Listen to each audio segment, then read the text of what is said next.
A wonderful morning, students. This is class 6th science. We have already completed almost all the complete chapter number 4.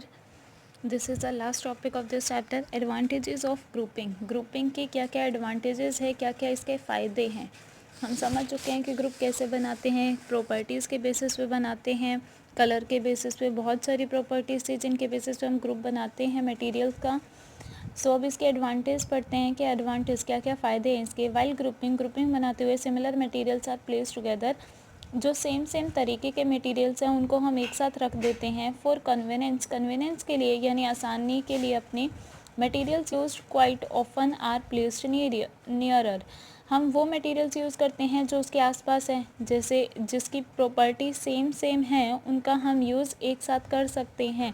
हमें उस property का चाहिए तो हम उसके आसपास का मटेरियल चूज़ कर सकते हैं. Grouping of materials is very helpful. Grouping materials की काफ़ी हेल्पफुल है in our day to day life, हमारी डेली की लाइफ में. फॉर एग्जांपल के लिए इन्हें ग्रोसरी शॉप में पल्सेस, दालें, सीरियल्स, अनाज, स्पाइसेस, मसाले, soap, shampoo etcetera are placed in separate group at different location. दालें अलग रखी जाती हैं. अब सभी दालों का अलग अलग, जैसे सभी दालों की कैटेगरी आ गई तो आप पल्सेस को एक साथ रख देते हैं. तो जैसे ही दालें बोला तो आप वहाँ चल जाते हैं और फिर उनसे कैटेगराइज कर लेते हैं कि अब आपको कौन सी लेनी है. इसी तरीके से अनाज, तो इसी तरीके से ग्रोसरी शॉप में क्या है, हर एक चीज़ अलग अलग रखी जाती है, अलग अलग लोकेशन पे रखी जाती है ताकि उनके अलग से ग्रुप बना के रखें. सिमिलरली इसी तरीके से केमिस्ट अरेंज वेरियस मेडिसिन. जो केमिस्ट है वो अपने मेडिसिन को अलग अलग अरेंज करके रखता है, आइदर अल्फ़ाबेटिकली या तो अल्फ़ाबेटिकली नेम के अकॉर्डिंग और by company name. If he keeps this medicine randomly without any grouping. अगर वो ऐसे मेडिसिन को रेंडमली यानी ग्रुपिंग के बिना इधर उधर रख दें, it would be very difficult to locate the needed medicine. जब जिस मेडिसिन की ज़रूरत होगी तो उसे ढूंढना मुश्किल हो जाएगा, बिकॉज उसे पता ही नहीं है कि कौन सी मेडिसिन की कंपनी कहाँ रखी है, सब मिक्सअप हो गया.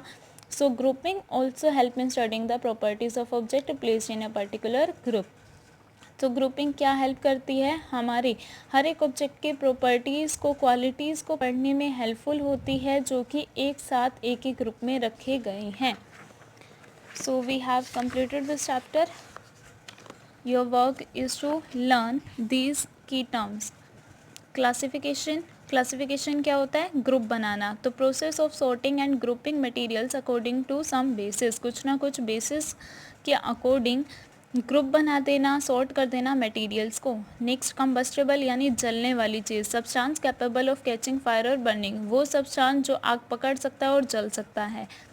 Third grouping placing similar object together. Group का मतलब क्या है, ग्रुप बना देना यानी सेम चीज़ों को एक साथ रखना. लस्टर मतलब क्या था, चमक, यानी characteristic shine of metals. Metal की जो चमक होती है सब मेटल्स में है, करेक्टरिस्टिक है इसकी, तो ये क्या है, लस्टर. ओपेक क्या होता है, जो धुंधला दिखाई दे. तो materials which do not allow, actual में ओपेक क्या था, जो बिल्कुल ही ना दिखाई दे.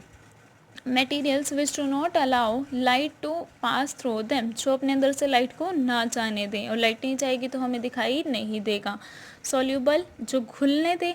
Materials which dissolve in water और इन एनी अदर लिक्विड. जो पानी के अंदर डिजॉल्व हो जाए या फिर किसी भी लिक्विड में डिजॉल्व हो जाए. ट्रांसपेरेंट जो आर पार दिखे. Materials which allow light to pass through them. Translucent क्या है, जो आपको धुंधला दिखाई दे, यानी कुछ लाइट जाएगी और कुछ नहीं जाएगी. Materials which allow only a friction of light, यानी लाइट का कुछ हिस्सा ही जाने देगी to pass through them. So you have to learn these keywords as your homework. Thank you very much and have a nice day.